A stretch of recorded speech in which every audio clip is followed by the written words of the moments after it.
It's not often that I'll pause a documentary after its first 20 minutes and text a friend the title along with a message that says, "You have to watch this." But that was the case for a Netflix docuseries called Turning Point: 9/11 and the War on Terror. Timed to release just in time for the 20th anniversary of the attacks, I found this to be an engrossing series. Here's the blurb. A cohesive chronicle of the September 11, 2001 attacks on the US, offering illuminating perspectives and personal stories of how the catastrophic events of that day changed the course of the nation. From the Soviet invasion of Afghanistan in 1979 to the country's breathtaking collapse back into the hands of the Taliban just weeks before the 20th anniversary of the attacks, history continues to be made. The series is made up of 5 episodes, each of which is around about an hour long. Episode 1 covers the day of the attacks and looks back at the 20 plus years of overt and covert operations leading up to it.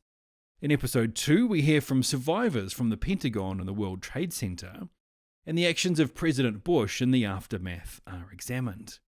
In the 3rd episode, the focus falls on the ramping up of government surveillance, the rendition program, and Guantanamo Bay. Episode 4 looks at the wars in Iraq and Afghanistan and the rise of the Taliban. And in the final episode, we look at how the US was trying to extricate itself from Afghanistan. The release for this must have been hot off the press. Its release date was the 1st of September, and there's footage in it from as recent as July of this year. And in the end cards of the final episode, it refers to the August 15th fall of Kabul, so you can't get much more up to date than that. I liked in this how the creators didn't pull any punches.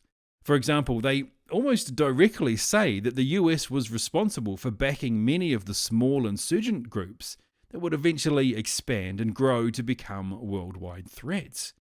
And time again, they show the many failures that led up to 9/11 and those that have continued to happen in the time since.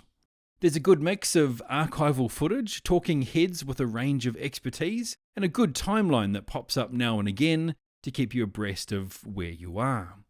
The end result is a very solid package, and a series that did a great job of not just informing, but also educating. The main message that I took from it was that the approach of taking an eye for an eye doesn't do anything other than leave everyone blind.